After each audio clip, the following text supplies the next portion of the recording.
1944년 브레튼우즈에서 달러화를 기축통화로 쓰자고 제의했을 때 대부분의 나라들이 반대했었습니다.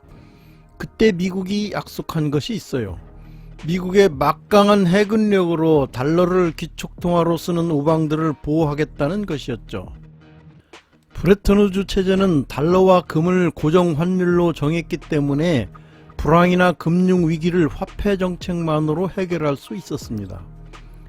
따라서 미국은 대출, 증여, 원조 등 다양한 방법으로 국제 무역을 확대시킬 수 있었지요. 그 결과 근본위 체제일 때 기대할 수 없었던 경제적 번영을 일으켰습니다. 미국은 당시 전 세계 금의 70%를 독점하고 있었으며 유일한 근본위 국가였죠. 미국은 2차 대전 후 금이 모두 미국으로 흡수됐기 때문에 달러만 금화로 바꿔 쓸 수 있도록 했습니다. 그러나 이 체제는 1960년대 들어 미국이 베트남 전쟁 등으로 막대한 비용을 지출하면서 흔들리기 시작했습니다. 전쟁으로 미국의 국제수지 적자가 발생했고 금을 중앙은행에 쌓지도 않은 채 전비 조달을 위해 달러를 마구 찍어내다 보니 인플레이션까지 생겨났습니다. 금의 양은 뻔한데 자꾸 달러를 찍어놨는데 의심이 들 수밖에 없었죠. 프랑스는 달러화의 남발을 공개 비난했고 급기야 1971년 상반기에 영국은 30억 달러를 금으로 바꿔달라고 미국 정부에 요구했는데요.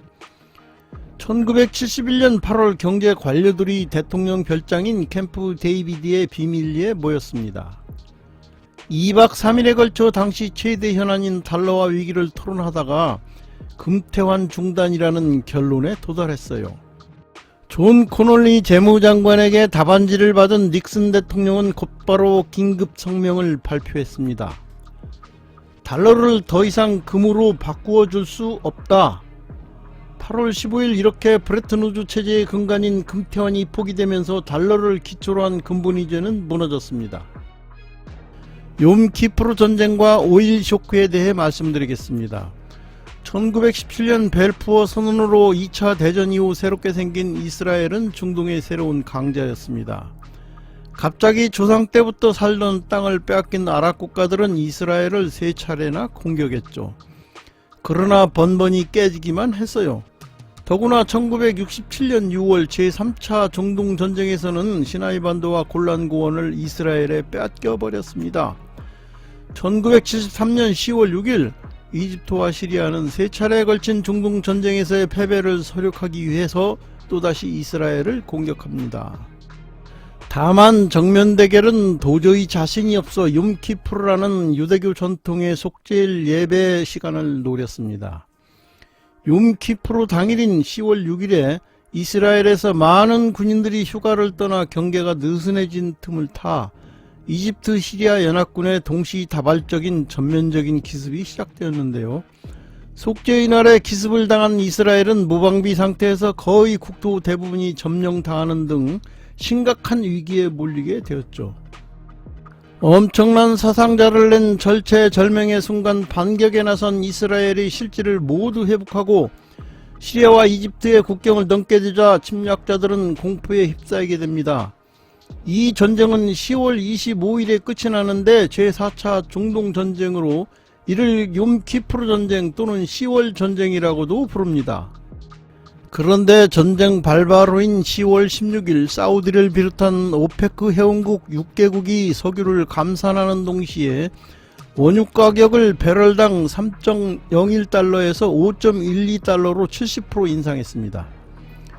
이스라엘을 지지하는 캐나다, 일본, 네덜란드, 영국, 미국을 제재하기 위해 가격을 인상한 것이죠. 이는 사우디의 석유 장관인 아메드 자키 야마니가 주도했는데 그는 석유 무기화를 통해 1차 석유 파동을 일으켰지만 결과적으로는 오늘날 중동 부국의 기틀을 마련했습니다. 1973년 초 배럴당 2달러 60센트였던 석유는 1년 만인 1974년 1월 11달러 65센트를 기록하면서 1차 오일 쇼크를 만들었습니다. 당시 친미 국가였던 베네수엘라와 인도네시아, 나이지리아와 비오페크 국가인 소련도 이 틈을 타 석유 가격을 대대적으로 인상했습니다. 세상은 지옥의 문을 열었고 물가는 오르는데 경기는 침체되는 스태그플레이션이 일어났습니다. 하지만 절체절명의 순간엔 항상 화려한 음모가 있게 마련입니다. 이스라엘에 반드시 이기기 위해서 기습 공격까지 했지만 오히려 박살이 난 중동의 운명은 이제 보장될 수 없었습니다. 두려움 속에 있던 이집트의 세기의 책략가 헨리 키신저 국무장관이 나타났습니다. 그리고 말합니다. 이집트가 미국의 친구가 된다면 그들이 이집트의 국경을 넘지는 않을 거라고 말이죠. 사실 오늘날 미국의 정재계를 움직이는 리더 중에는 유대인이 많으니 맞는 말일 수 있는데요. 키신저도 유대인입니다. 1973년 11월 8일 그는 엉뚱하게도 사우디아라비아의 파이잘 국왕과 회담을 나누고 있었습니다. 휴전협정 3일 전이었죠.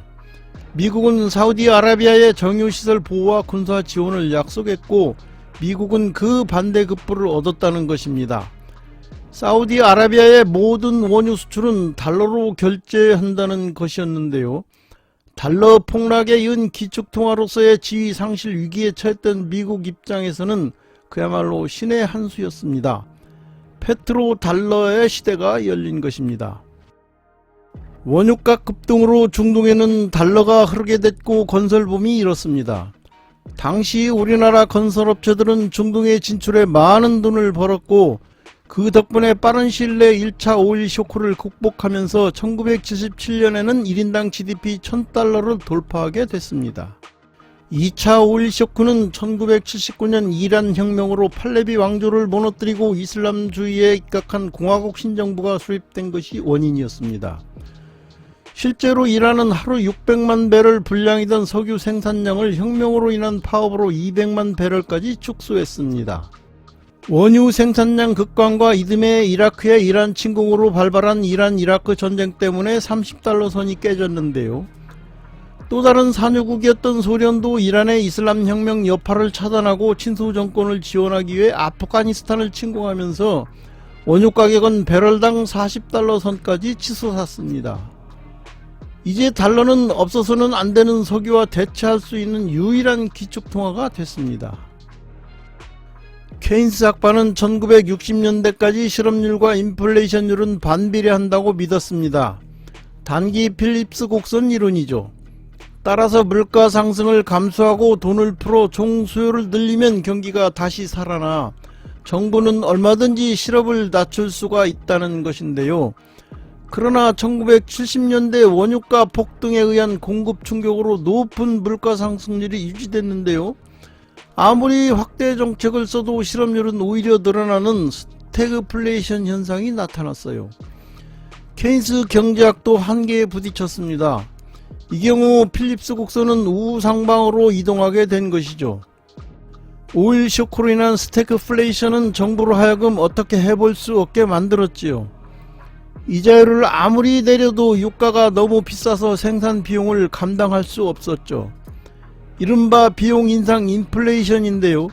전 세계는 전반적으로 커다란 변화가 왔습니다. 스태그플레이션에 대한 대책으로 역사의 분기점이 나타난 것이죠. 하나는 북유럽을 중심으로 한 사회민주주의였고 다른 하나는 영국과 미국을 중심으로 한 신자유주의였습니다. 케인스 경제학이 해법을 찾지 못하자 영국과 미국은 신자유주의 정책에 의해 시장에서의 자유로운 경쟁을 해법으로 들고 나왔습니다.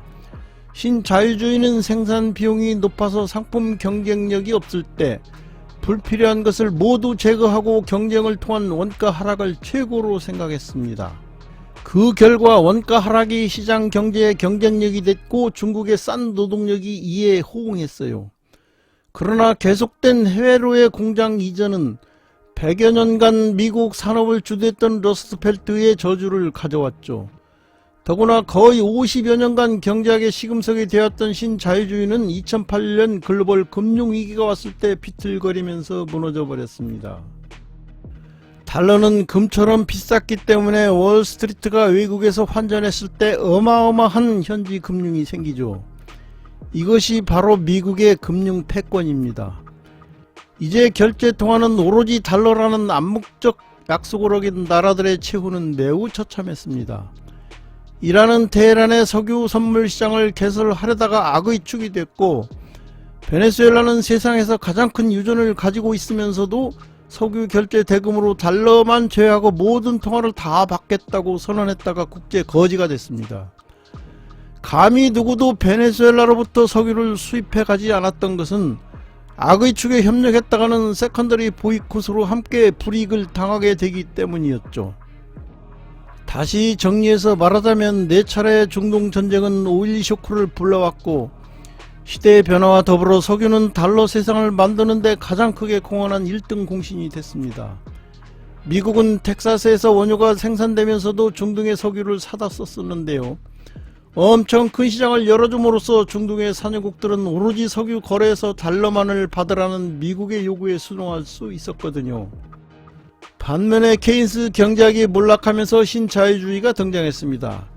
이 덕분에 중국이 미국의 도움으로 세계의 공장 역할을 맡으면서 비약적인 성장을 했는데요. 중국이 다시 악의 축 반열에 들기 시작한 것은 지난 2018년 석유 시장을 다시 개장하면서부터였습니다. 지금 생각해보면 잘 지내던 중국과 미국이 무역전쟁을 명분으로 다시 싸우게 된 시기와 거의 일치하죠. 그러나 미국 GDP의 80%까지 훌쩍 덩치가 커버린 중국을 상대하기에는 버겁습니다. 중국은 이미 투키 DDS의 함정에 빠져버렸습니다. 엎친 데 덮친 격으로 코로나로 인한 상하이 봉쇄 같은 공급망 충격은 IPF로 표현되는 새로운 공급망 체제 개편을 초래했습니다. 이상 페트로 달러에 얽힌 비화에 대해 알아보았습니다. 지금까지의 내용이 마음에 드셨다면 더 많은 노출을 위해 구독과 좋아요를 꾹 눌러주시면 많은 힘이 됩니다. 알람까지 눌러주시면 편리하게 다음 내용도 들을 수 있습니다. 다음엔 더욱 좋은 자리로 여러분을 모시겠습니다. 감사합니다.